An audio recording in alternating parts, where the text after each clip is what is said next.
Thank you, and good morning, Mr. Gupta, for that good opening remarks. Mr. Gehlot, Mr. Ansal, Mr. Pathak, ladies and gentlemen. First of all, I want to thank Franchise India for giving us this opportunity to partner with them and also for us to be able to be here this morning and share a perspective with you. I just want to get a bit of audience involvement here. So, this conference started 5 years ago. So 5 years ago is sometime when NSDC also started. And I remember at that point of time, I said, the target for NSDC is 150 million by 2022. And everyone reaffirmed the quote from Azim Premji, where it said, if people don't laugh at your goals aren't realistic. And today, 5 years down the line, I'll just share the progress with you. But I want to say that if you walked into this conference 5 years ago, as Ritu mentioned, the attendance was less than half. If you walked into a classroom 5 years ago, and if you walked into an employer 5 years ago, and if you walked into the same conference today, you find the size doubled. If you walked into employer, if I take the two examples here, the two construction industry, they did nearly 100% brick and mortar. Now I think brick and mortar would be roughly around 70%. The rest is steel and glass. Okay, but the classroom has not changed, and the education system has not changed, and that's the big challenge that we have here. The second challenge I think exists amongst us. So how many of you are here in the K-12 and preschool business or sector and charge for education? Just raise your hands. Okay, so this is preschool and K-12, and you don't take any government money to do that. Okay, so how many of here in the higher education space that are there and independent of the government? I think two hands will go up from the, we'll see that. So how many education institutions here, higher ed and all of that? Okay, so that's roughly 30% of the population in this room is doing K-12 or higher education without government support. Okay, how many skill development people in the room? How many people are in the skill development space? All right, now those of you who are not doing government programs, just keep your hands up, the rest go down. That's interesting. So now you're saying 50% of the hands that went up in the skill space are not dependent on government. So what you're saying roughly here, about 40% of the audience today is independent in government in delivering education and skills on a paying basis to a large population in India. I think that's the future that we need to look at. And that's what I'm going to share with you and why that is important. And I wanted to get a reality test from the floor before I actually embarked on my presentation. I'm going to take exactly 12 minutes for my presentation. There are a lot of slides. I'm going to go fast, so please bear with me. So can I have the slides up, please? Okay. The next one, please.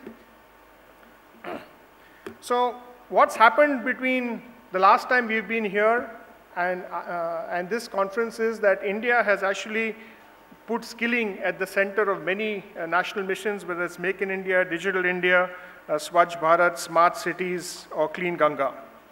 The second thing that has happened, the next slide please, is that a Ministry of Skill Development and Entrepreneurship has been created to actually coordinate the efforts of skill development in the country. And the NSDC also has moved from the Ministry of Finance to this ministry. Next slide please. So if you look at the employment education, and you heard different variations of this from the three speakers here, education or knowledge plus attitude plus skills, and you're looking at the employment equation. Currently, all of us in India are looking at education plus attitude plus skills is equal to employment in India. Whatever we do, however fast we grow, unless we grow at 22%, okay, unless we, okay, we are not going to solve this problem, so we can't say that we won't give education or we won't give skills if there are no jobs.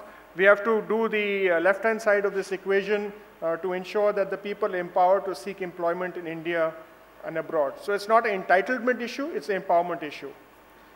Okay. So you heard this before. There is a shortage of right skills and a lot of employability. Unfortunately, a lot of people coming out of engineering and BPO are not found suitable for job roles. So how do we actually enable this bridge to be built? And I took graduates across sectors and roles and MBA and engineering students. These are actually backed by hard analysis. Sample size is a few million. So you could actually see that there is the world of education and the world of work are kindly disconnected.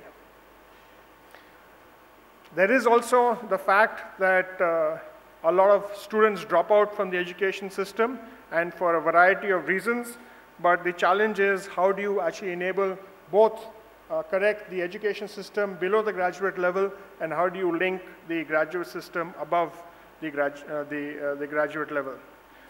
So if you look at that, there is a journey that we are looking at skills, and the first thing we are saying is that we're going to remap the type of skills that are there, because how do we create, if we don't communicate what's happening in the world of work to the world of education, then we are going to see things not actually happen in the speed that we want to happen.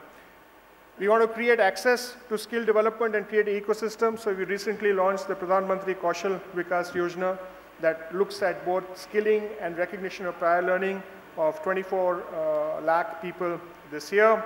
We're getting employers engaged, and then we are creating an aspiration for skills going forward. And let me just touch upon this a minute each as we go forward. So the first thing is that we are creating private partnerships by giving you an opportunity to create infrastructure, by giving you a loan at 6%, 3-year moratorium, 10-year repayment period, and helping you serve the needs of this society. The second is we're creating an enabling ecosystem in a manner that has not been created before. So we recently redone the skills gap studies, and next please, there seems to be a problem, okay. So we've looked at 24 high growth sectors, and these are actually available on our website for you to look at, and also skill gap studies at different district levels for the entire state has been done. These are studies improved over the later version, and they really share with you the demand in that sector, and the supply is the young number of kids that are there. So if you match supply and demand, you've got a business going. The second thing that we've done is we've got industry to get together to create standards that are there, and 37 sector skill councils have been created. Oops. The next one, please. Across different sectors, and the reason why I leave immediately is that we are meeting all these 37 sector skill councils at 12 in New Delhi, and they have actually created what are known as job roles across different sectors, which gives you a sure indication that if you train to these standards and you get them certified by the Sector Skill Council, then industry will employ them. Now, a significant change that we're trying to drive going forward is if industry could say that, you know, it's not a graduate that we're looking for, but if we're certified to a qualification pack in this level or this standard, we will then hire you. Now, what's actually creeping on us and we don't know is that the skills is being integrated with education, both at the school level from class 9, 10, 11, and 12, and also at the college level, where we are getting training organizations to actually partner with schools in a variety of manners and go back and deliver training in the school system. So what you're seeing happen across, the next one please, is that currently we look at education like this. The next, there is something parallel which is happening in skill, which is from no skill to senior management level. The next one, what people are saying that even after 3 years of graduation, or the 2,000 resumes that Ritu looked at and didn't think of employing them, because they might have had a graduation degree, but they were not really skilled or could not do what was required. So next. So what, next one please. What we are trying to do is introduce an add-on course so that the person graduates with an educated and skilled and can find a job in a particular area. Next. Next one, please. So even then, for a higher level, we could actually take it to a supervisor level. He could do 2 courses in every year. Now, what's going to happen? This is known as the National Skills Qualification Framework. Now, this was launched in December 2013. And in December 2016, if you are running a training program or an education program that is not mapped to the National Skills Qualification Framework, you will not be eligible for government funding. Next one. Already, you are seeing 10 states introducing it in schools. This 1,190 schools will go up to close to 3,000 schools. The NIS and CBSE are looking at it. Many universities and the UGC and the AICTE BWOC programs are also looking at this, and this is what is going to happen. So if you're in a higher ed space and you want to, there's a very simple way of partnering to enable this to actually happen. The next one, please. If you're also looking at transnational standards, the first MOU was actually signed when the Prime Minister of Australia was here in 2014, and Amanda is in the audience, and we have a huge team from the Australian High Commission here. Then more recently in Canada, in actually May 15th, we actually signed these agreements. And we also have MOUs with UK, Germany, and Switzerland. The idea is that can we do dual certification or combined certification so a person actually educated and skilled in India can find a job overseas. The next one, please. The other thing is we're creating an aspiration for skills. It involves a TV program. It involves getting people to endorse it. And the new logo that you are seeing, Kushal Bharat, Shakshat Bharat, is also an endeavor in that. Next one, please. So we are trying to get all the existing public infrastructure utilization possibilities with the Ministry of Railways, with Post Office, police stations, the oil and gas ministry, the steel plants, the power stations. All this is actually active work that is happening here. Next one. So there's a small, very quiet transformation happening. This was the earlier system. It was disconnected next. So we got the industry or the employers. In fact, the education sector is also employer. You employ teachers. You'll have to create this Education Sector Skill Council in the offing. I think the meeting is tomorrow to take it forward. And you're going to see first the job roles and standards created. Even a researcher is a job role, right? We're looking at getting training and apprenticeship schemes going. We're getting assessments. We're getting certification that could be transnational, with everything kind of aligned to the job role, the employer industry-led and international standards, so that the young people who come out of the system are empowered. Right? So, so what has been the journey over the last 5 years? So as of today, we have about 5.1 million or 51 lakh people trained.